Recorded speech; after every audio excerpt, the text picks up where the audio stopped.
All right. Do you guys have a podcast yet? Nope. Not yet? All right. Cool. All right. Well, my name's Dave Jackson. Were you guys around for the keynote this morning? Do I have to go? Okay. Well, let me explain who I am briefly. I've been podcasting since 2005. I run the School of Podcasting. I now work for Libsyn. I started there this year, partly because I built a relationship with them for 10 years as a customer.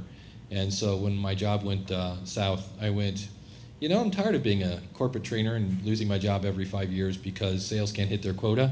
And I thought I would like to work for a podcasting company. And they were the first one I called, and luckily they hired me. So that's me. I've written a couple books about podcasting, yada, yada, yada, yay, Dave. If you want me, I'm at schoolofpodcasting.com. But what we're going to talk about today is growing your audience.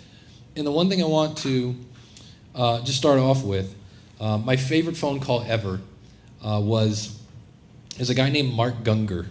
And he runs and I mean mega church. I didn't know this when I was talking to him. I had reviewed his podcast. I have a podcast, oddly enough, called the Podcast Review Show. And I reviewed his show. I was like, it's not bad content. It's all about marriage and how to stay married and this whole 9 yards. But there was a lot of just yuckity-yuck morning zoo. My favorite is the inside joke. Like you'll get two podcasters and they'll be like, remember that time, man, with the Orange Mountain Dew? The Orange Mountain Dew, I can't believe you. And you're like, I have no idea what they're talking about. There was a lot of yuckity-yuck. And I'm like, this is good once it gets to the content. So he emails me and says, hey, thanks for reviewing the show. I would like to talk to you a little bit. And I'm like, hey, I'm bored in a hotel in Michigan doing training. Here's my phone number. So this guy calls me up. First question out of his mouth is, how do I grow my audience? And I'm like, well, and I give him the steps I'm going to talk about here. I then Google Mark Gungor. He's the pastor of a mega church in Wisconsin who happens to have a syndicated radio show and a TV show. And he'd just gotten back from a giant trip where he spoke to thousands of people in Africa. And I'm like, I don't know, maybe the next time you're in front of 1,000 people, mention your podcast. But it's funny in the fact that that's always the question, how do I get a bigger audience? And that's completely understandable because while it's fun to talk to the wall, it's more fun to talk to people. So that's what we're going to get into today. So I want to talk about, and this is where you guys have to chime in. There's no sleeping through this one. Who's got the best gift you've ever gotten ever? Just if somebody said, who gave you the best gift and what was it ever? I will go first then. When I was probably 8 years old, I have an older brother and an older sister. And when you're the baby, everything you get, and I mean everything you get, is hand-me-down.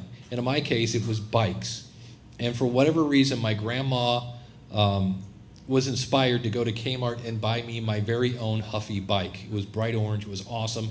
Would match the T-shirt. Because I was thinking about this last night. I'm like, what was one in...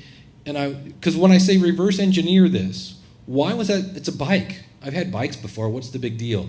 This one was my own. It was not... It was something I never had before, something I always wanted, even though the other bikes worked fine. But the biggest thing was it was my own. And the other thing that was really cool about it is it was obvious that my grandma had put some thought into it a little bit. So who now has a best gift ever that you've gotten? Yeah, go ahead. My niece gave me a mug. Okay. And it was important to me because at the time it was the startup I was trying to do, and she put my logo on it. Nice. Yeah. So personalized. And obviously made just for you. What was yours? When I finished graduate school, my mom got me she sent me abroad. I went to Everest Space Camp. Nice. And that was cool just because I love traveling, and it was the first time someone actually got me a traveling. Yeah. As a gift. Very cool. Anybody else? Yeah. I got A puppy. on Christmas Eve. There you go. You can't beat a puppy. Now, did somebody know that you wanted a puppy? See, there you go. So that person knew what you wanted and gave you what you wanted, and you're like, this is the best gift ever. Podcasting is absolutely no different. What does your audience want? I mean, I put myself through college as a waiter. There's really not much to that job. You listen to the people come to your restaurant, you write down what they want, and then you give it to them. And then they give you money for that. I mean, and this is really all podcasting is. Who's your audience? What do they want? And then give it to them. So that's why I always say, to me, I always talk about reverse engineering. And I said this morning. I said, everything that I watch on TV, for me, makes me either laugh, cry, think, groan. It either educates me or entertains me. One of those. And if it's not doing any of those, I mean, right now, it's interesting. I'm watching a show called Mr. Robot. Anybody watch that? It's on, it's weird because at the end of every episode, like I start every new episode thinking, okay, maybe I'm going to get some answers on this one. And at the end of it, they haven't answered any of my previous questions, and I still don't know what I'm watching, and I don't know why I'm watching it. So I'm trying to figure out why am I watching that, because it's really kind of frustrating. But it's got that kind of whole, like, it's like Lost. If you guys ever watch that show, you're like, what am I watching? So think about what you watch, what you consume, especially the things that you like. Like I get most of my news, I used to get it from The Daily Show, because it was news and it was entertaining. So keep that in mind. First things first, growing your audience.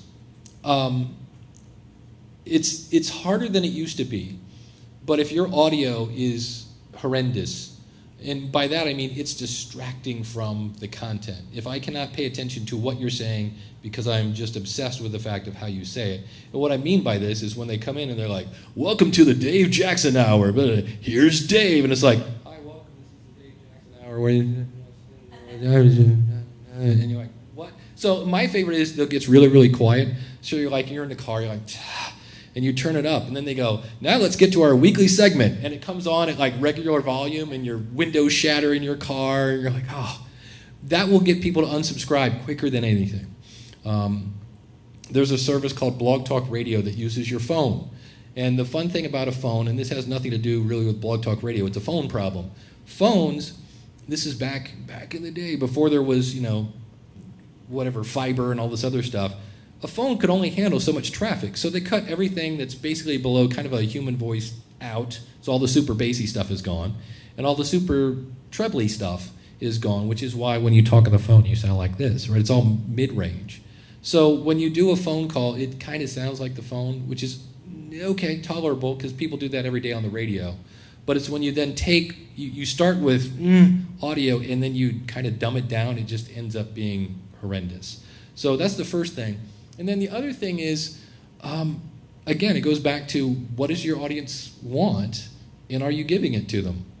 I remember once there was a podcast, and the title of it was, something like 17 tips for computer teachers. And I'm like, oh, this is meant for me. Awesome. I turned it in, and literally, I'm going to say it was at least 7 minutes, the guy ranted about how much he hated Bob Seger. And I was like, really? Any time now? And he's like, I can't believe this, and turn the page, and blah, blah, blah. And I'm like, okay, I'm still here. And at 8 minutes, I was like, eject, we're done. So get to the point. When you think about it, when you go to Walmart, right? And that person says, welcome to Walmart. He doesn't say, hold on a second. Okay, no. He just says hi and lets you go in and do your stuff because you know what you want. You're going to go get it. So the more your intro of your show should be, here's the show where we blank, so the School of Podcasting, where we help you grow your audience, start a podcast, blah, blah, blah. And then I get into it, and I usually try to tease the audience, because again, we're all busy, and I'll say today on the School of Podcasting, 3 things that every podcast needs, and it's not a microphone, it's not bandwidth, and it's not downloads. And people are like, it's not? Well, then what is it? So it's an intriguing title, or so-and-so got to, do a TV show based on a tweet. I'll tell you the story later. So anything you can do, and you go, oh, kind of like they do on the radio? Yeah, kind of like they do on the radio. What's the word here? People on radio are really talented because they are forced to be entertaining with their hands tied behind their back. The way radio is kind of set up now, you have minutes in between that, the next 20-minute music block, and be funny in 13 seconds. That's the great thing about podcasting. You have a little more free room to do that. So make sure that your podcast is ready for your audience, and we're going to talk about this. The other thing here that to me, this is like a pet peeve. You'll see here, there's a show here. And we're going to talk about headlines, and this name of the show is kind of okay, but let me give you an example. We'll start there with your show name, because we like to get cute. I am guilty of this. Before my podcast was called The School of Podcasting, it was called The Morning Announcements. Get it? Because it's The School of Podcasting. Oh, my orange Gatorade story. Nobody got it. I did because it was this. So then I had to say, oh, wait, hold on. It's the School of Podcasting's morning announcements. Well, then I had to take a breath every time I went to say my show name because it was so long. And I found out that my audience just called it the School of Podcasting. So I'm like, all right, let's just lose the morning announcements because nobody's paying attention to that anyway. And it's cute. And I had a client of mine that was going to do a show called After the Darkness. After the Darkness, right? And I said, I said, what you want to do is go find your target audience. Don't ask mom because she'll tell you it's great. But go find your target audience and say, hey, I'm going to start a show called After the Darkness. What do you think it's about? And so he did. And the one guy said, isn't that a band from the 80s? And then somebody else said, is that vampire thing on Fox? And then and none of them gave him what his show was about. And I said, okay, let's go back to the drawing board. What's your show about again? He goes, it's life after blindness, because he was blind, he was sight impaired. And I'm like, that's the name of your show. I said, go back to your target audience and say, I'm going to start a show called Life After Blindness. What do you think it's about? And they went, Life After Blindness? And I go, there you go. There was a show about, Rob was telling me about it, Stargate. I think that was the name of the show, Stargate. Yeah, and the guy had some sort of complete inside baseball. It was like the fifth race or something like that, which made sense if you knew the show, but nobody was searching for the fifth race. They were searching for Stargate. So make it kind of obvious. Then this one, so the name of your show is like the first headline. And there's a reason back in whatever it was, the 20s, they used to go, extra, extra, Roosevelt wins, or whatever it was. It was that headline that got people's attention. So your show should be obvious and get people's attention. They're like, oh my gosh, the sled dog podcast racing, I would love that, or sled dog racing, or, whatever it is. Then you have these. These are your headlines in the same way that a newspaper has your headline, and then you have your sub-headlines, because I got news for you. Nobody reads anymore. We skim, because we're too busy. So these are, I don't know about you, but I was really excited to hear about episode 56, but then I saw he did episode 58, and I can now. And then over here, his description is the same thing. Stay up to date, stay up to date, stay up to date, because he's telling people to subscribe. So it's a lost opportunity. It's a lost opportunity, because if this said, what is this actually about? Hard with Style. I think it's a music show. So if this was called, Hard Rock with Style, I'd be like, okay, cool, I like hard rock, I'm into that. And then if it said, okay, I don't know, Ozzy Osbourne, Judas Priest, Slipknot, insert hard rock name here, right? Then I'd want to click on those, because the whole thing is you're just trying to get them to click, because once they click, right, we just made sure that we're giving our audience what they want, and now we're going to give it to them. We just got to get them to click. And so this is something that, and some people are really obsessed about, but this is episode 59. Okay, fine. Put it at the end. Put it at the end. My other thing that I've seen people do is I've seen people do this. Hard Rock Style is the name of the show. Then they'll put Hard Rock Style down here, episode 59. Well, you don't have to tell me it's hard rock. It's right there. I've already seen it. This is like super important real estate, and you're blowing it. So you would put the name of your guest here, Sir Paul McCartney visits Hard Rock Style, episode 59. If that's what you have to do, put it there. This is actually in iTunes, the desktop. A lot of times when you do a Google search, you get what I call the web version of iTunes, and they really truncate this. So you've only got so much room, so really, really take advantage of it. And this is stuff that's super easy to do. And if you go, oh, Dave, but I've already got 13 episodes out, they all say episode 1, episode 2, episode 3, you can change them, and then usually within 24 to 48 hours, iTunes will come back around and go, oh, I see he's made a change, and it'll update your listing there. So your podcast, I always say, is like a recipe. It's not a statue. You can change things up as you go along, and there's a running gag on my show that no one will punch you in the face if you go to change something. So test shows are great. So we talked about, knowing who your audience is and getting someone not named Mom to review your show.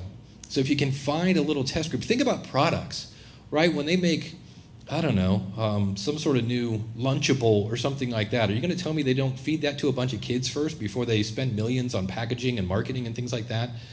You got to make sure your product's okay. And this is where if you can get some people, and I heard this phrase and I love it, let them listen to your show, Get them in front of you and say, okay, guys, what I want you to do now is talk about my show like I'm not in the room, but I'm going to be in the room. And just say, I'm okay, if you can. And there's, we always hear the phrase constructive feedback. If you can tell them, look, I'm looking for constructive feedback. Because if somebody says, boring, okay, that's great, but why is it boring, right? So, and then when you have a test show, you've got to keep an open mind. And this is where it's tough. I just started I mentioned this morning how I'm involved with this documentary, and I'm doing this podcast about the documentary. And it's weird because normally I get done with my show and I post it because it's mine. I can do whatever I want. It's my podcast. And now I have to submit it to the executive producer, who always comes back and goes, ooh, this was really good. Can we tighten that up? And if we do this, and I have found that if I stay open-minded and I actually do that, he's usually got a good point. So when you take this to your focus group, be open-minded. Keep in mind, don't let the tail wag the dog. Because if just because one person says, oh, I thought it was too long, yeah, but you might have 4 people said it was just right. So keep an open mind. It's hard, though, because it is, to a certain extent, it's my art, man. I put my heart and soul into it, and they just ripped it to shreds. Well, I'd rather find this out now before I spend all this time in marketing and logos and websites and things like that. I might as well find out that this isn't really going to maybe work. It's not that great. They all spit it out right back at me. So you guys ready for the steps to grow your audience? Step 1, find 1 million people and tell them about your show. It's that easy. But no, this is the thing that there is, if you're looking for that giant, to me, I picture like a giant golden light switch that I just run over, and as I flip it, the angels go, oh, and then just the downloads, it just doesn't exist. I wish it did. And we'll talk about how some people make it look like it is, but they cheat. So we'll talk about that. So step 1, identify who your audience is. So who wants your audience? If you go, oh, everybody wants my show. Everybody just loves me. No. If you think about this, if you go to, let's say, the post office, the grocery store, and you're standing there, and you've got some talkative old man at Wendy's like last night, and he starts saying, how about this weather, huh? Man, so humid. It's hot. And you're like, yeah, holy cow, hope we get some rain. Do you go home and go, man, I got to tell you about this conversation I had at Wendy's with this old guy in line. He said it was super humid. No, but that's a conversation you can have with anybody, right? It works. And then somebody else goes, what about this election? Oh, I know, it's crazy. What are they going to do? Holy cow, did you see the report? No. Even if you don't talk about who you're voting for, you can say, man, this is a crazy election. Very superficial, just chit-chat, right? But it's when you dig down deep and you say, I'll give you an example. There's a podcast called Biz Chicks with an X, so CHIX, Rocks. And they got a bunch of mothers who have young children who are entrepreneurs. And then they talked about trying to run a business with a baby. And just about the time I thought, wow, this is really an intimate discussion, they started talking about sex after a baby. Like how do you get back on the sex train when your doctor says, you're good to go? And I was like, as a male, I was like, yeah, whoa, holy cow. But it was amazing. And so if I was a mom with a baby, I'd be like, this was made for me. Oh my God, I felt that way too. Oh my gosh. And you know what they do? They download your entire back catalog. I hear it over and over and over. Dave, I heard this podcast. I downloaded all 23 episodes. Why? Because you figured out who your audience is and you gave them what they want. And then they go, oh, and you know what else they do? What am I doing right now? I'm telling you about it. Because that was an amazing podcast. I was like, holy cow, I don't believe it. So identify who it is. And part of that, here's the hard part. That means if I do it just for a certain people, that means these people aren't going to like it. That's okay. Because this is your audience, and they can go listen to this other show. Because if you try to be everything to everybody, you're just going to be nothing to nobody. It just doesn't work that way. And that's where you have to have kind of the confidence or a little bit of thick skin to be able to go, you know what, you don't like my show, that's okay. There's another 5,000 over here you can check out because I want to talk about this. And this is what my passion is. So identify who your audience is. And then go where they are. And this is where, as much as it would be great to just grow your audience from the couch, it just doesn't work. And part of that is the best way to connect with somebody, right, is what? Face-to-face, eye-to-eye. And so I interviewed a guy, he's now in the Hall of Fame, his name's Danny Pena, and he does a show about video games, makes a living. Well, actually, he has a job that he got through his podcast. I think he's on the Discovery Channel, but he's like a god in the gaming industry. And he would go, when a new game came out, these gaming places would come by, Mortal Kombat 30 or whatever it was. I'm so not a gamer. And, we're opening at midnight to give you the thing. And so you'd have all these people lined about the streets. And Danny would walk by with business cards and say, oh, I'm Godfried from the Gamertag Radio, and talk about their show. He also does not leave home without a recorder. And he would interview the people in line.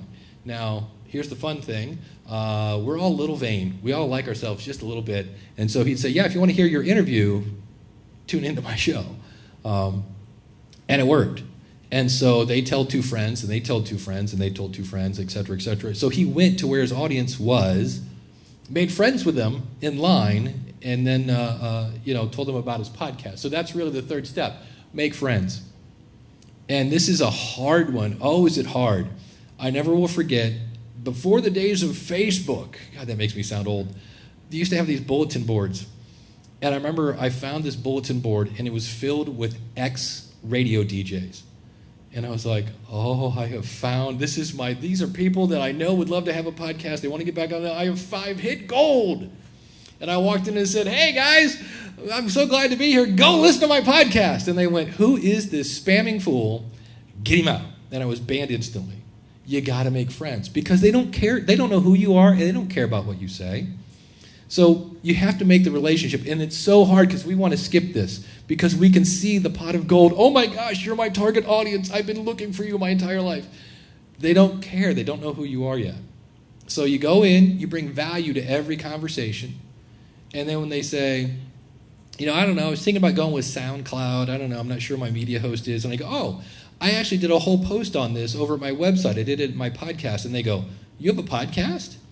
And depending on who your audience is, they'll either go, what's a podcast?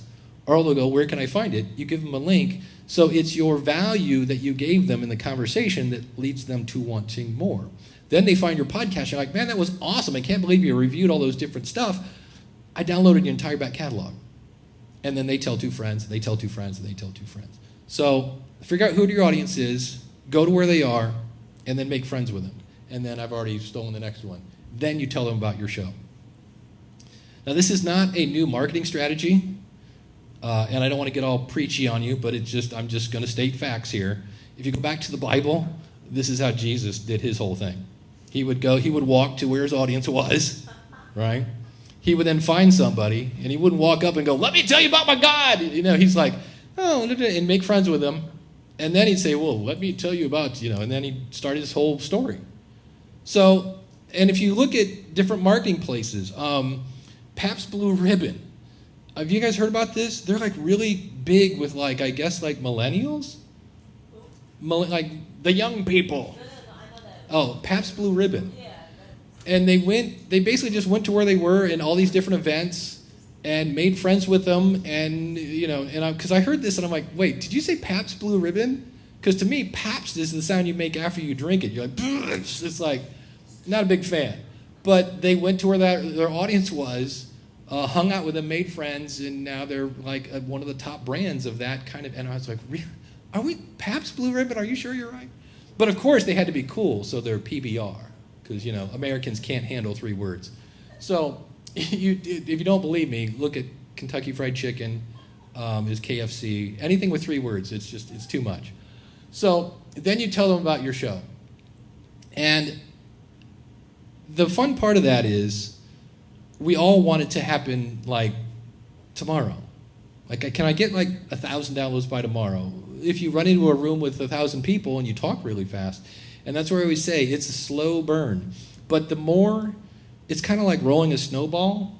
There is a snowball effect because once you get, their audience starts, they start telling their friends and they start telling their friends and they start telling their friends. It does grow. And that's where I always say you have to start with a subject you're passionate about. It's kind of an overused word. Everybody's like, oh, the passion word. But it's true, because when you first start out, you don't really have an audience yet. Yes, your mom loves it. She thinks it's great, but mom is not a good audience. But eventually it will start growing, and then you'll grow and grow and grow. Some things you want to do. Make it easy to share your show. And so this is my actual link to the School of Podcasting in iTunes. It's really easy to remember. It's just itunes.apple.com/us/podcast. So what I did is you can use bit.ly if you want to do this. Now I have a WordPress site, and there's a plugin called Pretty Link because it makes, oddly enough, pretty links. So if you go to schoolofpodcasting.com/iTunes, it takes you right to my page where you can click on subscribe, and off you go. So you can make it easy, because here's the thing. I showed you my wall this morning. No, it's not in this presentation. But I asked my audience to send in pictures where they listen. And a lot of them are in the car. They're out mowing the lawn.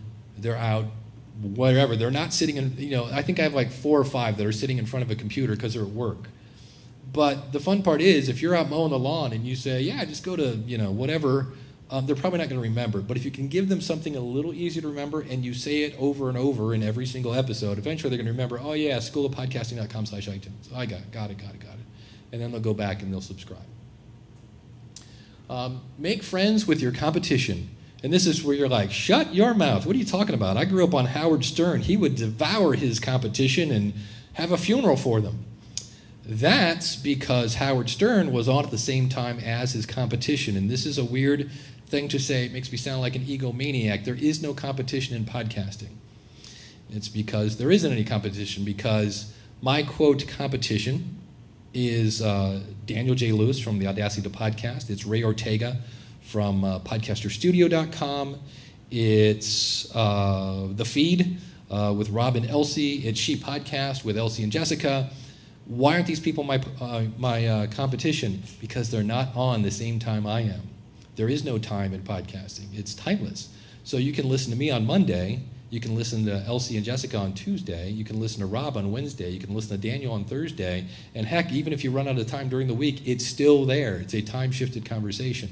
And one of the things, I was at Podcast Movement, and Ray Ortega came up to me, and he said, man, I love your show. I used to listen. I worked in a grocery store, and I used to listen with one earbud in. And he said, and I just would listen to your show the whole time while I was working. I'm like, wow, that's really cool. I appreciate that.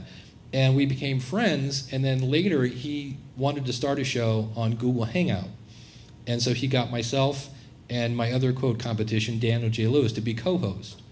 And I get so many people that have found my show, not through a Google search, but because they found the Podcasters Roundtable, which is the name of that show, and they're like, yeah, I really like it, and you always, here's that word again, seem to bring value, and you seem to do, you seem to be kind of sarcastic and snarky, and I like that. I identify with the snark. I like that you bring the snark. And I'm like, all right, well, cool. And they come and listen to my show. And consequently, what did I just do? I just talked about Daniel J. Lewis and Ray Ortega. So we're constantly referring to each other. A friend of mine has deemed us the tripods, because it's 3 guys. And I'm like, okay, I get it. But it is something that you might want to think about, because there's more than, it's not competition. You can listen to my show and then listen to their show, et cetera, et cetera, et cetera. And the other thing, that if you cut your competition out, these are some of my best friends now. Why? Because they love the same stuff I do. The best thing of the Podcasters Roundtable is when we hit stop on the record button and we talk like behind the scenes stuff. Oh, that's where we should record that. That's really the show. And so that's the best part.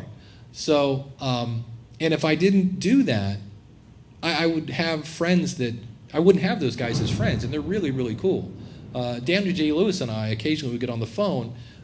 He's just a great guy, and we connect on so many levels. But if I said, well, I can't be friends with him because, well, he's trying to steal my listeners.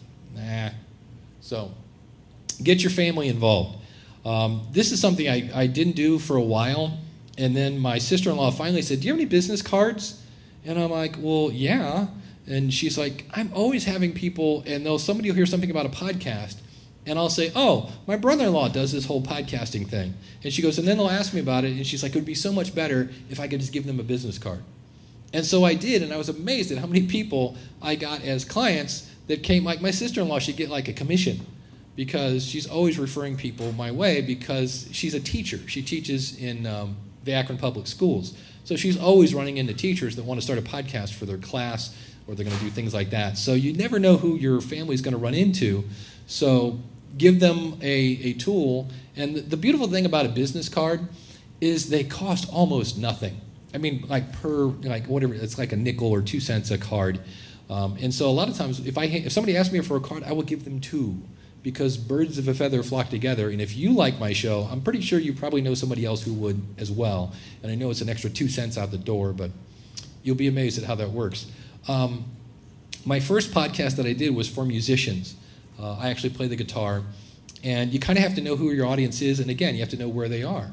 And so this was way back in like 2005, and so I knew musicians would go to Guitar Center. So I made little snippets, again, just of like the best hitting points that made people go, wow, I want to hear more about this. And I burned them onto a CD, and I had a CD that would actually print on the CD, and it was like free music marketing tips. And then it had my logo, had my website, and then here's where you can subscribe in iTunes. And it was cool because I'd drop off like 10 or 15 CDs, and I'd go back the next week, and they'd be gone. And I asked the guy, I'm like, are you guys throwing these away? And they're like, no, throwing what away? They didn't even know I was doing it. And so it was actual people that were taking it. And so it doesn't hurt in some cases to kind of go offline to do your promotion. I did the same thing. I had the CDs out front, but I also I did a Microsoft Word document, same thing, free music marketing tips, get more people to your concerts, yada, yada, yada, sell more CDs. So all these ways of how they're going to benefit. And at the bottom, instead of having a phone number, like when you sell stuff, it was just my website. And then the key to this, if you try this one, it's amazing how this works. I tested this at a college. Tear off one of the tabs. Because if somebody sees a bunch of things on a bulletin board and one of them has a tab missing, it's perceived value. Well, this must be good because somebody took one. And I tested this at a college, and it was amazing. I had 2 different bulletin boards in the exact same room, and I just tore off one, and I went back like a week later, and there were a bunch missing from this one and almost none from that one. It was like, wow, it's that whole perceived value thing. So those are some ways you can kind of promote your show offline. I used to do, I was a corporate trainer, so I traveled all over the place to do training. And if I was bored in a hotel, I would go to the local Barnes & Noble and basically spam their books. I would find books on either podcasting, or I had a show on weight loss, and I had business cards for everyone, and I would just go in, and I would go on page 42, because at the time that's how old I was, and I would put a business card in that. I don't know if that's a great strategy, but if you're bored and have nothing else to do, that would do. If you do this, you'll see if I have a card here for the School of Podcasting, and you'll see that I have a coupon on that. You might want to set up a special website, like yourwebsite.com/card, and maybe have a video there's like, hey, obviously you've gotten a business card from me. Thanks for coming. Let me tell you about the show. And right down there is where you can subscribe to it, just so you can see what kind of return you're getting on your business cards. Things like that, anything like that, they'll personalize it. Educate your audience. I mentioned this morning there's a guy named Glenn Hebert who does a show. He does a number of shows, but if you go to horseradionetwork.com, he has a whole network of podcasts that talk about horses and horses and horses. He has over 20 sponsors now, and one of the things he realized is his audience, horse people, not exactly the geekiest people on the planet. And he knew this. He's like, look, that's just not the way it works. So what he did was, I don't know that it's quite as in your face as it used to be, because he just redid his website, but he had lots of buttons like learn how to listen. Click here, and it was like, hey, here's all you have to do. Click here and click on the play button. If you have an iPhone, click here, and he had screenshots showing people how to subscribe to your show. If you're on Android and he had more screenshots, do this. If neither one of these, sign up for our email list, and we will email you a link to the file. So he just knew his audience wasn't that geeky, and so he spent a lot of time educating them on here's how you can consume my stuff. While we're talking Glenn the Geek, it doesn't have to do with educating, but it is a cool little strategy. What he did is he went to magazines or anybody like a leader or an influencer maybe in your niche, whatever it is. And like he went to this one, he's like, would you be interested in advertising on his show? Which they did, but he also said, I'm going to give you code to put on your website to promote, because your audience, horse people, would like my show. And so he did that as well, which was great because the advertiser was helping to promote his show. His show was promoting the advertiser, and it just kind of created this whole snowball thing. And then he could go to other advertisers and say, look, I have this many downloads, part of them coming from other advertisers. So he just got away, and he built that through relationships again, of getting to know his sponsors. He has them really get involved with his show. Like if he has a question about a saddle, he goes to the saddle manufacturer, brings them onto the show to answer the question, positions that advertiser as an expert, which they kind of are, without it being, let me just talk about saddles and how good they are. So it's a way to get their advertiser involved without it just being another 30-second commercial. He uses them as subject matter experts. So, but depending on who your audience is, you might need to make it super easy to teach them how to subscribe, because that's really what you want. You will hear people talk about ratings and reviews. And there's been a few people that have done some tests. The bottom line is, when you do a search, one of the things in iTunes, one of the things that helps your rankings is how many subscribers you have. And people love to leave ratings and reviews and things like that. But in the end, the real goal is getting them to subscribe. So let's talk about things that don't work. Speaking of ratings and reviews, this one drives me crazy. I was in a Facebook group, and somebody said, hey, let's get a good old-fashioned review swap going. And I've heard of these. I thought it was like a unicorn. I was like, I've heard of these, but I've never seen one.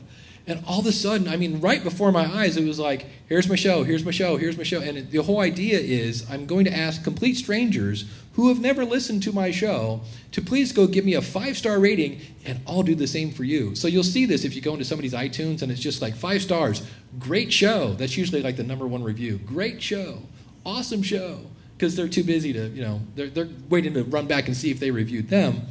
And what this does, number one, reviews really don't play that much into iTunes as much as people thought. But the other thing is, if you can't get your own audience to review your show, maybe it's time to go back and make sure you're giving them what they want. Because if you're not delivering any value, you're not. It's this thing called the law of reciprocity. When you do something nice for somebody and you help them out, they feel kind of indebted to do something nice for you. So when you make it easy and you say, go to schoolofpodcasting.com/iTunes and leave a rating and review, they're more inclined to do that. So when you're asking complete strangers, I'm like, maybe you need to go back and look at your content. But what this does is, does anybody remember David Cook? Anybody remember the name? David Cook was a big celebrity. Anybody know him? David Cook. He's a singer. There you go. You win. What does she win? It's a cheese straightener. He's the winner of the 8th season of American Idol. But at the time, if this was the day of... Exactly. So what's my point of this? Let's say they did. Let's say ratings and reviews just shot you up the charts, which they don't. But what if it did? Okay, we shoot people up to the top of the charts like David Cook, who I'm sure is a nice person and a very talented singer. But he's not exactly a household name now, is he? Even though he was at the top of the charts, he was on TV every single week. Because in some cases, these guys don't, we used to call it paying your dues in the music business. You get to the top of the charts, but if you don't really have that talent to then keep you there, it just doesn't work. So review swaps do not work. I'm going to throw another one in here. I don't think I made a slide for this one. You'll hear... It's not as much as it used to be. There's this thing called Twitter bombing. And this is where people would get, 6 or 7, they'd make a bunch of fake Twitter accounts. And literally, there's these different tools you can use to schedule hundreds of tweets per hour. And it's all linking to, so I call it shotgun marketing, where it's like, click here to listen. And they'd even put things that didn't, look here, it's, naked pictures of whatever, and then it's a link to your MP3 file. Anything to get them to click, because what they were doing is they wanted to be able to go to their advertiser and go, look, we've got 10,000 downloads per episode. Now, 9,950 of those are to people clicking things that they don't know what they're clicking, but whatever. But that has kind of been, kiboshed, because Libsyn was able to go in, and as were other media hosts, to kind of see the trend and able to just say, knock it off. But it doesn't work. Because what happens, let's say we go that route. Look at me, I have 10,000 downloads per episode. Mr. Sponsor, give me your money. Oh, here's your check. Well, the problem is you don't really have 10,000 downloads. You have, 500. Well, the sponsor's waiting for the results of, let's say we get 10%, we should have 1,000 people interested in our product. Well, you don't, because you really have 500, and maybe 10% of those is 50. And you know what they do? And this is why this killed me. Not only do they say, I'm never advertising on your show again, they go to their friends and go, don't spend any money in podcasting, because, man, that's no return on investment. And that's when it really made me upset. I'm like, look, if you want to shoot yourself in the foot, fine, but you're also shooting podcasting in the foot. So here's another thing that doesn't work. The Dave Jackson Hour.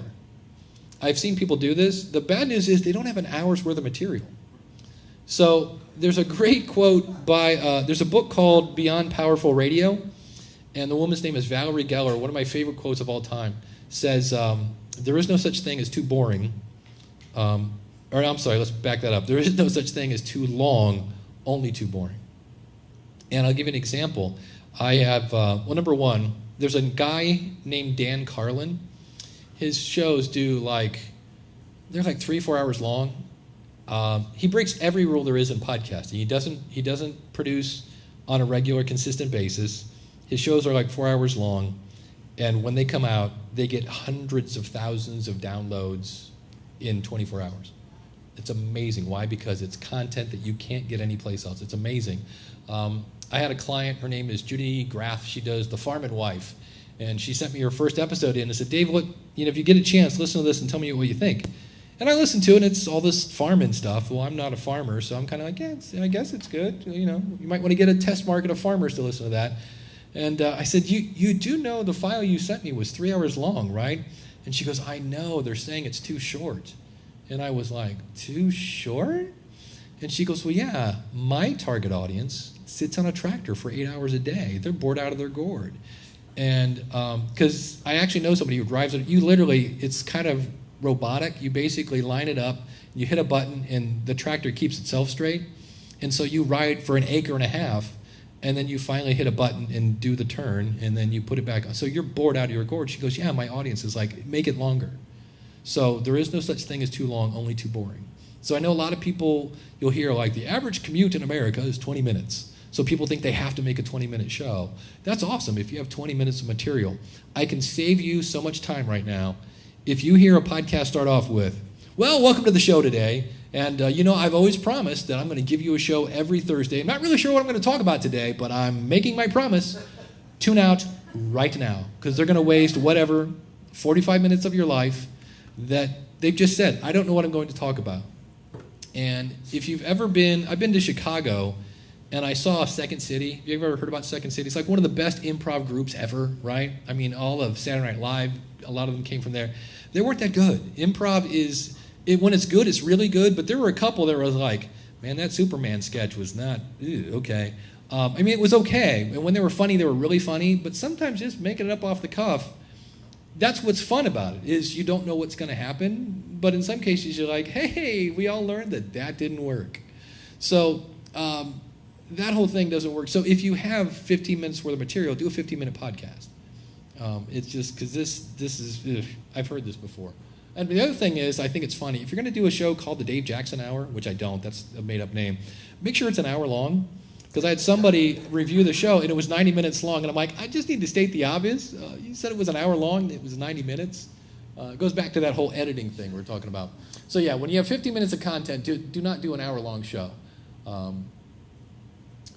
Build it, then they will come. This is the whole thing of, if I can just get into iTunes. Oh, you know what? I'll go into Stitcher and Google Play Music. Oh, you know what? And that whole Amazon thing that you talked to, that looks up podcasts on TuneIn. If I just get in all those, I will be on Jimmy Fallon in no time. Right? I'm just going to be rich and famous. And this is why a lot of podcasters don't make it past episode 7, because they've done this. They're waiting for, manna from heaven, and it's just like, well, I have, and that's where I always say, well, I've only got 70 downloads after 3 weeks. And I'm like, that's awesome. That's 3 classrooms of people that are choosing to listen to you. You have to tell people about your show. It's, are you famous because you're in the phone book? I'm in the phone book. Are you in the phone book? I'm not on Jimmy Fallon yet, though, and that's really all iTunes is. It's a phone book for people to go and find their podcast. And think about that. Do you guys remember? I feel like I'm 900 years old in this. Do you guys remember when you used to have the little phone book that you would put your family's phone book in, and it would sit next to the phone, right? You remember that? It's the same thing. You have the big phone book, that's iTunes, and then you have your own personal little phone book now called, the podcast app, where you put just the numbers you want, or in this case, just the podcast you want on your phone. So it's the same thing. It's all digital now. So yeah, being in iTunes is not going to make you famous. It will definitely help. I love Apple stuff. I'm so happy they got involved with podcasting, but it's just, I don't want to pop your bubble, but getting in iTunes is not going to make you famous. And that's it. Okay, that's my last slide. So any questions? We've got about 10 minutes. Perfect. We got about 10 minutes. So if you have any questions, I'll be more than happy to answer those. So yes? Going back to the beginning, a couple questions. So in terms of the title Mm-hmm. of both podcast and of episode. So first question, do you have a suggested minimum, maximum length in terms of characters or words for the title? And in terms of the episode, should you put your podcast title and the episode number in the episode title? No. Or just put a description? Put it at the end if you're going to put it in. Yes. Nobody cares that it's episode number 16. But I'm saying, yeah, if you put it at the end or put a description? Or You could, because some people want it there so you can search for it. So you can say it's in episode number 16. Okay, well then put it in the description somewhere. Okay. In some cases, I've seen people do this, like this podcast originated from yourwebsite.com/whatever. It's episode 16, because in some cases, people will take your RSS feed and basically put your stuff on their stuff, which on one hand is kind of like, but on the other hand, it's still a play, and somebody might find it. But that doesn't happen as much as it used to. But yeah, in terms of length, I would have to go do a Google search and count how many letters there are. Usually for me, I just try to keep it somewhat short. And just obvious. The three things that you need, that blah, blah, blah. And just think about your target audience sitting in front of your podcast. What is going to make them click play? Are you talking episode title or the podcast title? Podcast title, make it painfully obvious, is my recommendation. You don't have to do that, but I've heard of a few shows, like 5 to 10, that have gone with the cool inside baseball kind of name that, the super nerds of this TV show or the super nerds of the sport would know it. But the problem is nobody's searching for that. You have to go play in traffic. What are people searching for? That's why my show is called The School of Podcasting, because people know what it is. I have one show called Logical Weight Loss. I have another show called Weekly Web Tools. Anybody want to guess what these are about? I have one called Feeding My Faith. I have another one called... Now, I have one that is a little weird. It's called Building a Better Dave. But that's just when I run out of things to talk about on these other shows, and I'm like, ooh, this doesn't fit that show, or that show. This is just Dave being weird and talking about whatever he wants, which is almost not a real podcast. I shouldn't even mention that one. But that is just me talking. But in terms of length of that name of the podcast, Mm-hmm. 3 words?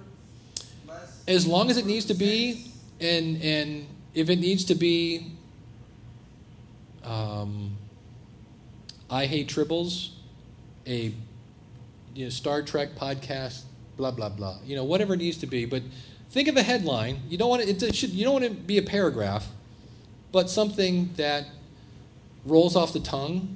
When we're talking about names, rolls off the tongue. For a while, my brother came back from Florida. He'd been to Disneyland, and they talked about fast passes. And I said, I'm going to name my consulting service that. I will be Podcast Fast Pass. And then I had to go around saying Podcast Fast Pass, because people are like, what's the name of it? I'm like, no.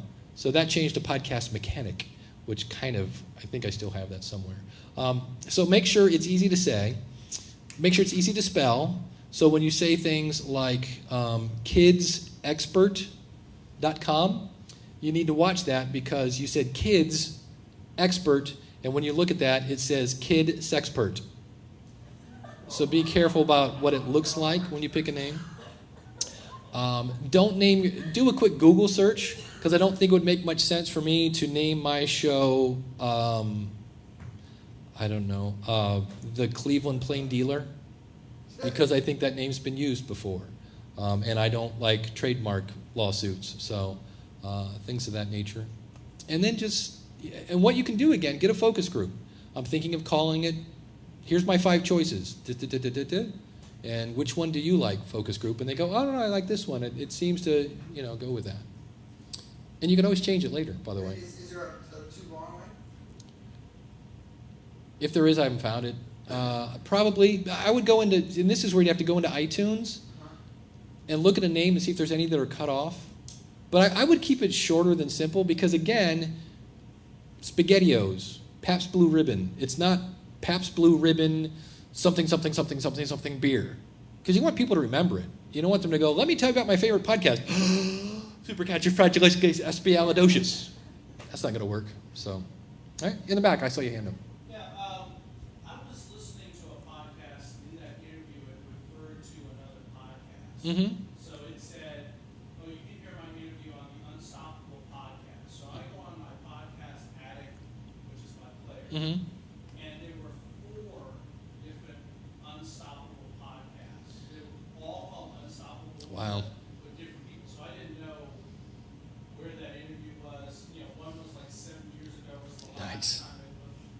How do you prevent that, or can I use a name that had been sort of Well, what you call pod fade, like 8 years ago? yeah, to me, depending on the scenario, I'm like, okay, this has already been used.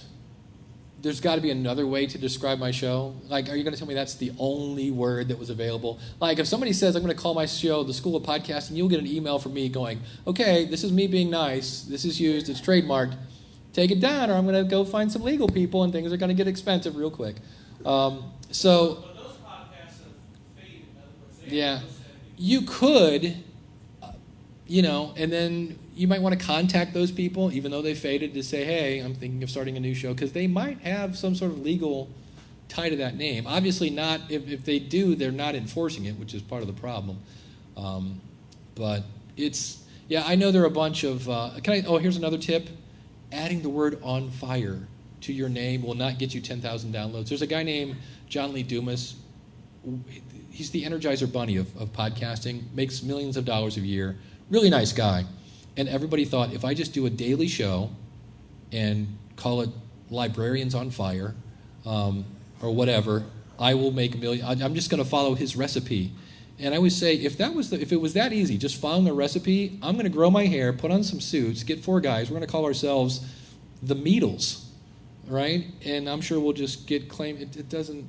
You got to have talent. You got to have your own injection, things like that. So please don't name your show on fire, because there are some of us that just throw up in our mouth just a little bit when we see that now. But with that one, I personally would contact those guys just because if you've ever had anything dealing with the legal system, you try to stay out of it at all cost. So I would contact those guys. And then I would also ask myself, is there not another word I could use? But I've seen shows that have the same name. Crystal, do you know of any off the top of your head? The Feed. Oh, The Feed, that's true. There's another show called The Feed. It's about cooking. And Libsyn show, The Feed, is about the feed, as in the RSS feed. Ours was first. And they took it. Yeah, so, yeah. I mean, it is what it is. It's kind of a hassle. But that's a great question. Yes? Can you give me some apps or something? You mentioned something that you listen to get all the podcasts on like one thing. Yeah, there's, the cool thing is, if somebody, here's a great way to grow your audience. If somebody asks you, what's a podcast? Go, do you have a smartphone? And they go, yeah, what do you got? And you go, an iPhone? And I go, cool. Pretty much, 99 point, I think you can delete it now, but most people don't. There's a purple app called Podcasts with an S.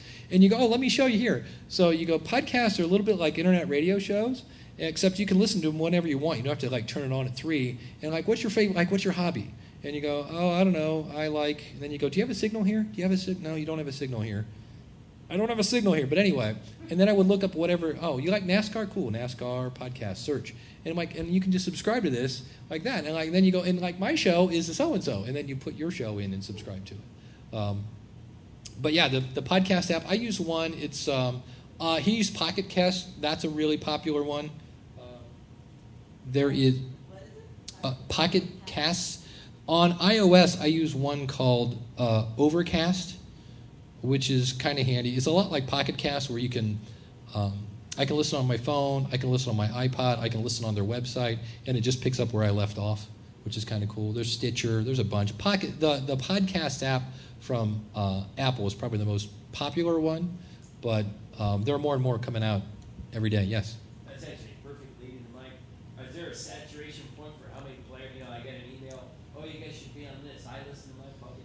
Is there a saturation point? Should we be on every player? Well, the good news is a lot of the players, like I believe Pocket Cast, actually basically goes to the back end of iTunes and sucks all the information out and puts it in their player. So if you're in iTunes, you're already in Pocket Cast. I think it's the same thing with Overcast. Most of these just pull from iTunes. Stitcher does not, so you have to go over and list it in Stitcher. TuneIn doesn't, so you have to go listen on TuneIn. And if you just Google podcast directories, there's a bunch of them out there. You can list them. Most of those are just, well, they all are. You put in what's called your RSS feed, which is kind of like if this was radio, it's like saying tune in to 98.5 and never, ever, ever tune out. So you just copy this code, put it into this thing, and it's there. And then when somebody goes, oh, I want to subscribe, it goes, oh, Dave's on 98.5, and they get that way. But it's one and done. So when you list yourself at Stitcher, you go in, post it, type some stuff in, hit save, you're done. You go to TuneIn, you put your stuff in there, hit save, you're done. Oh, so you don't put every episode in No, there. because it's what it is. Here's another I love analogies if you haven't figured this out. An analogy for an RSS feed, and this again, man, I'm just old. Do you guys remember recipe boxes, like your mom's recipe box? All right, you had a little box, you'd open it up, and there'd be all these recipes in there.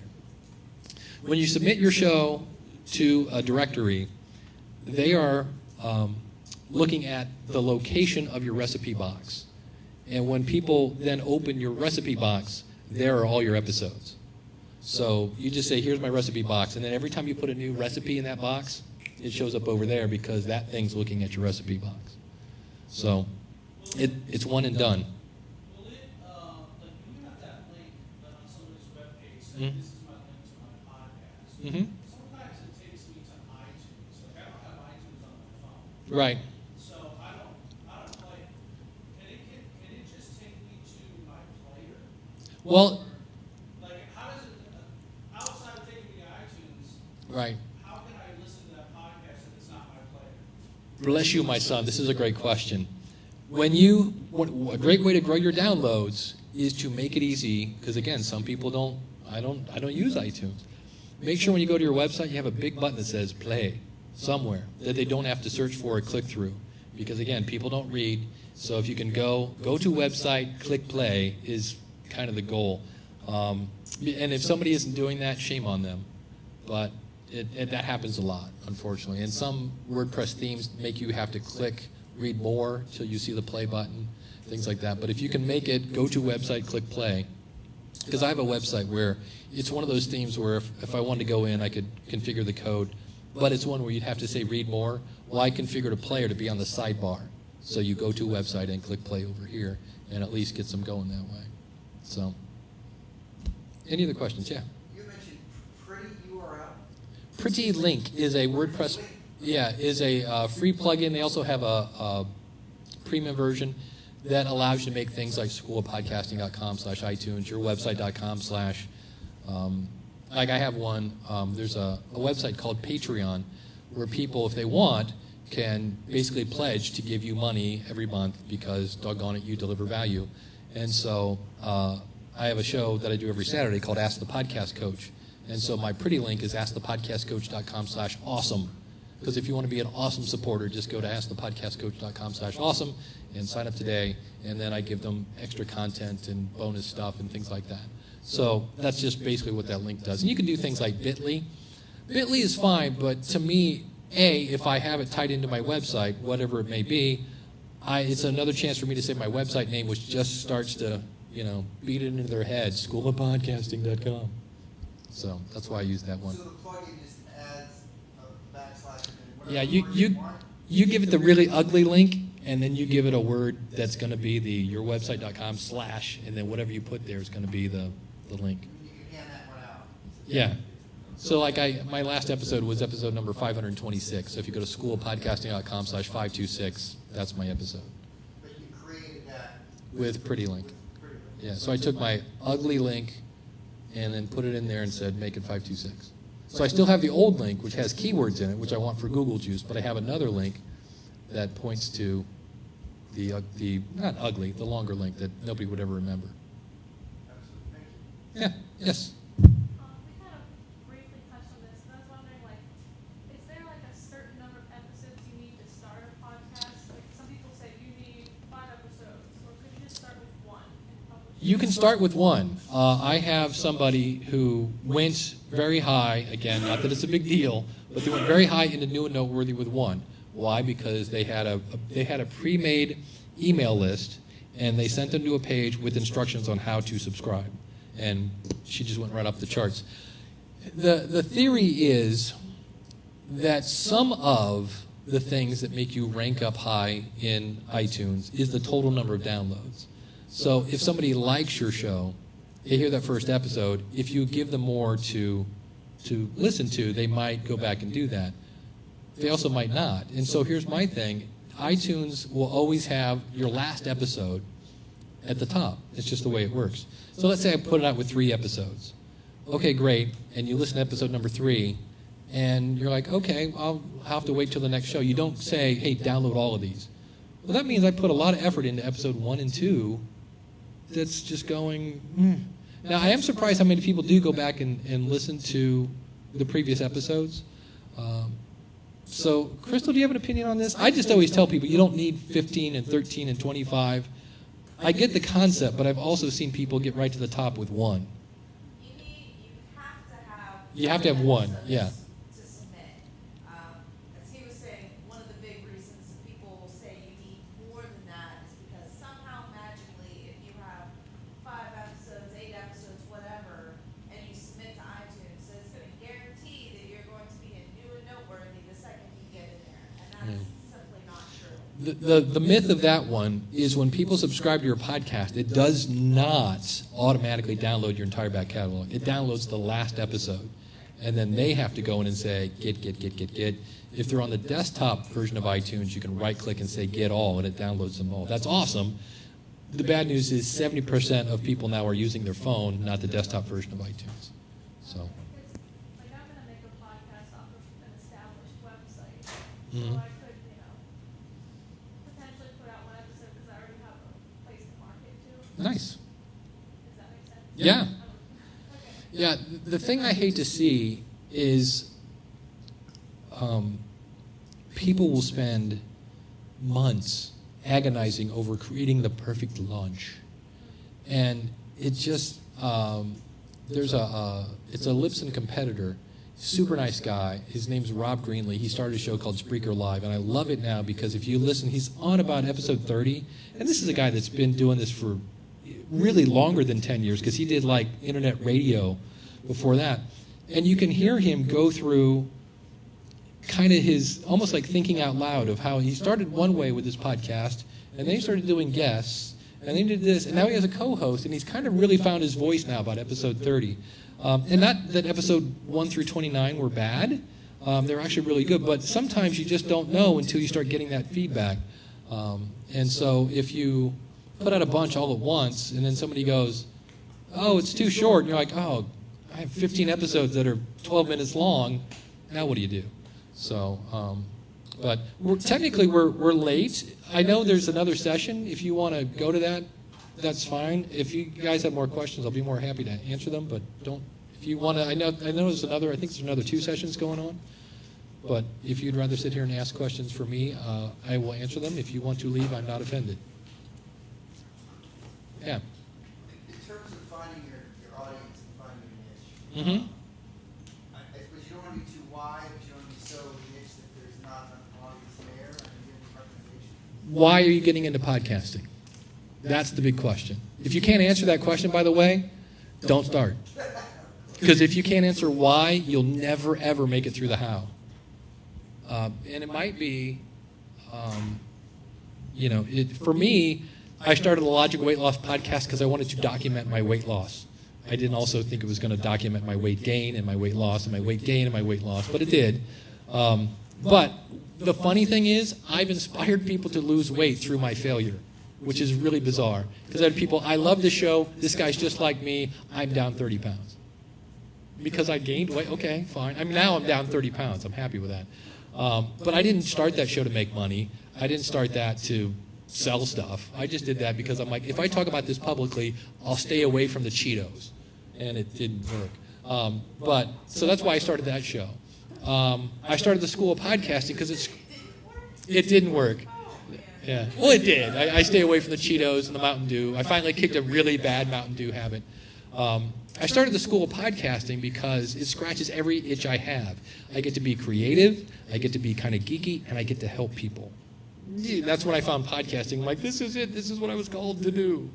So, Weekly Web Tools, I used to help people build websites, so it's just kind of another thing I was passionate about. So, be careful with that too, because once you start one, you're like, ooh, I could start another podcast, and there's still only 24 hours in a day. And so I ended up, I think my record, I had 7 going at one time. And the bad news is they were 7 extremely bland podcasts because instead of really digging deep into a subject, I didn't have enough time, and I finally was like, okay, you got to go. And so, yeah. If you have a topic you're passionate about, Mm-hmm. it's like a natural podcast topic. Yes. But that doesn't necessarily mean there's going to be an audience unless you tailored it a little more. See what I'm saying? It depends, really. I'll give you an example. Nick Suberling was going to do a show about the NFL. And then he was like, you know what? Maybe we'll just do about the Eastern Conference. And they said, you know what? Really, my favorite team is the Bengals. So he just did a show about the Cincinnati Bengals. Now, the people that found that were like, oh, my God, I love the Bengals. And so he did that show for about 7 years. Had a nice long run with it. And here's the cool thing. He finally said, you know, I think I've said about all there is to it. Not that I hate the Bengals anymore, but I'm really getting into the soccer thing. And he just shut it down. And nobody punched him in the face. So it's a beautiful thing. Shut it down and kept it on there, or shut it down? I think he's going to keep it live. Because if you, let's say I cancel my Libsyn account, well, eventually your files will get deleted, which will mean your RSS feed will be invalid, which means eventually iTunes will delete it. So what some people will do is they'll just go down to our $5 a month plan just to keep the files live. Because in some cases, if it's evergreen content, you can just... Like the Bengals, those are past games. Yeah, I don't know. I'd have to ask him. Well, ESPN still airs classic games. Yeah. You know, some people are into watching old games. And sometimes it's not... People tune in for the content, they stay for the host. You know, so if you can, I talked about Troy Heinrichs this morning. He did a show on a TV show that was horrible called Under the Dome. And they were praying it was going to get canceled after season 2. And they came, Under the Dome, season 3, and they're like, oh. And half the people, if you read their iTunes reviews, the show, this podcast, is more entertaining than the actual show. Because they had these things like one of the co-hosts, he had, you know, the candy Whoppers. Like the worse the show was, how many Whoppers was Wayne going to have to put into his mouth to be able to tolerate the show? So they made it very entertaining, and their audience actually was super creative. They would call in, and they would actually make a subplot line of it. It was just bizarre. So the actual people tuned in for the content of Under the Dome, but they stayed because of the host. So... it's kind of weird that way. Yeah. Do you use adjunct social media channels to promote your, and this is, I guess, it depends on your people's content, which channel they choose, if it's food, it's picture-oriented, or Twitter? Yeah, I mean, I use Twitter, I use Facebook, I use a tool called Buffer at bufferapp.com. So I use Google+, Facebook, Twitter, and I think that's about it. I mean, there's a bunch, but the thing is, there's so many social channels that I just finally said, I'm going to go to the ones that I can, because some people say be everywhere. I'm like, I will be everywhere I can be well. You know what I mean? Like, Everywhere you can be present. yeah, be present. Like, I'm really not that good at Twitter. I check Twitter like 2 or 3 times a week. I know some people that check Twitter 2 or 3 times an hour. You know, I'm just not that guy. Yeah, and that's fine. There's nothing wrong with that. But it's just, and Facebook I'm a little more up on and things like that. But I just started being spread so thin that again, the value of my content was going, and I just wasn't seeing any interaction, and I was like, you know what? Good case studies of people who increased their audience of a podcast because of their Social? maybe a cooking podcast, an Instagram, Pinterest. Are there any case studies like that? Not that I know of. It's just a matter of, it goes back to always bringing value. I know I have tuned into people's shows that I'll see them. It's one of those things where you turn around and you're like, well, there they are again. They're there. So I'll go to somebody's show and I see they left a comment. And then I'm in a Facebook group and they left a comment. It was a really good comment. And then all of a sudden there's their Twitter and they're like, a new episode. I'm like, this guy always seems to, this woman has great stuff when she's in the Facebook groups and in the Google Plus thing. And I'm like, click and listen, And at that point you're like, oh, I like this. Okay. And then it's a matter of subscribe. So, yeah. Anybody else? If not, we'll wrap. Thank you guys very much for coming. I know this was kind of a last-minute add-on, so thank you very much.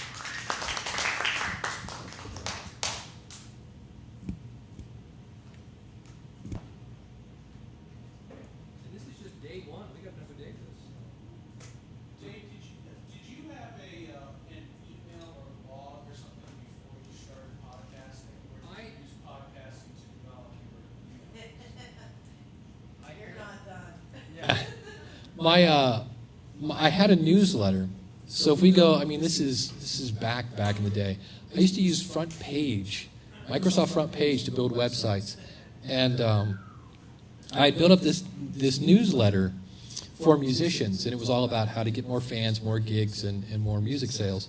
And I started podcasting before there was podcasting. I would just take, I remember I interviewed a musician over the phone, and when I listened to this, I just cringe. It is so bad.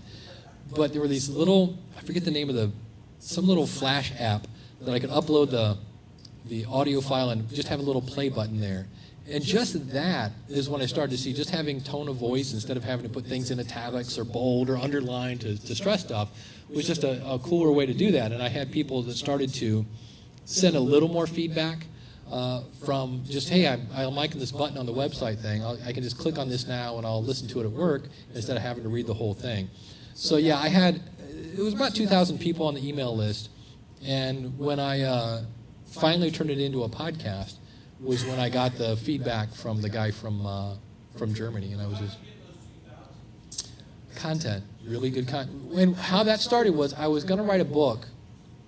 I would go to different forums and such, and I would explain like how to market your band. And like we did a thing, just a quick example. We bought T-shirts. We had $6 in the T-shirt. And we would, at the end of set one, we would go, hey, we're raffling off a T-shirt. It's $1 per ticket, or you can get 6 for $5. And we would go around and just stick around, and we'll announce the winner at the end. And I would go out and sell $30 worth of T-shirts, or tickets, for a $6 T-shirt. And then we would pull the winner. They would come up. We would sign the T-shirt. And I was like, this is how I made $24 profit on a $6 T-shirt. And people were like, that's really cool. So I just had all these kind of stories, and somebody said, you should write a book. And so I started writing the book, and then somebody said, well, you should start building up your list, put some of these on a website. And so it was just, again, it goes back to content, knowing who your audience was. And at the time, it was easy because I was a musician. I was playing in a band. And so I would just put up these road stories and this and that. And then what the podcast was supposed to be was everybody sharing their stories.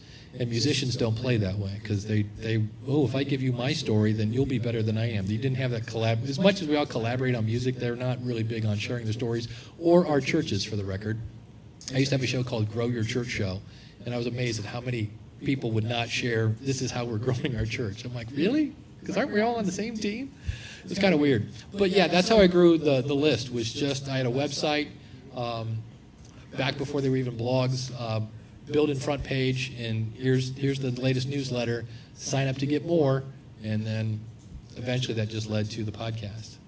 So it's now primarily a podcast. yeah, and here's a great way to get people on your list, though, and I was surprised this worked. But I realized that most of my audience is out in the field mowing the lawn, walking the dog, in the car. And I said, if you've ever thought of going back to my website and you keep forgetting, here's a way that you can have the website come to you. Just remember this, schoolofpodcasting.com/newsletter. All you do is go over and sign up, and when I put out a new episode, I'll have the show notes that you're thinking I need to go back to will come right to your inbox. And I was amazed. I had like 15 people that week sign up for my newsletter, because a lot of people were in that boat. They're probably thinking, oh, you know what? I was going to go back, and I forgot. So, Just an email newsletter. just an email newsletter, yep. Because there's links in there that I mentioned that they're like, oh, I need to go back. And he mentioned that one pretty link thing. I need to go see where that is. Well, if you sign up for the newsletter, it's there. And then the other thing that's nice about that, there's some bonus content. But now when I do a survey, I send it out to the newsletter, because they're one click away from taking it. And I'll announce it on the podcast, but I've always seen I get a better reaction from my newsletter, depending on the scenario. Yeah. I think I don't, the question is, it's a blog, and an email goes out every day from the blog post. Okay. One of those blog posts is our weekly podcast. Mm-hmm. However, when you receive the email through MailChimp, you can't play. The player's not present in MailChimp. Is there an effective way around that other than, I know you can't listen to it, so please click here? Yeah, click here to download, click here to, and then you put a direct link to the MP3 file. Right. Yeah, you can do fun things where you can put a picture of a player and then have that link to the actual MP3 file. Because people do that now with YouTube. You're like, wow, how did they get able to embed a YouTube video? And you're like, wait, that's not. And it dies and launches YouTube. So yeah, So that nobody's mastered that. nobody is now. Most mail programs don't let you do JavaScript inside of the mail client. So it'd be great if it was, but not so much. Awesome. All right, cool. If you have more, I'm at schoolofpodcasting.com, and stop on by and sign up for the newsletter, subscribe to the podcast.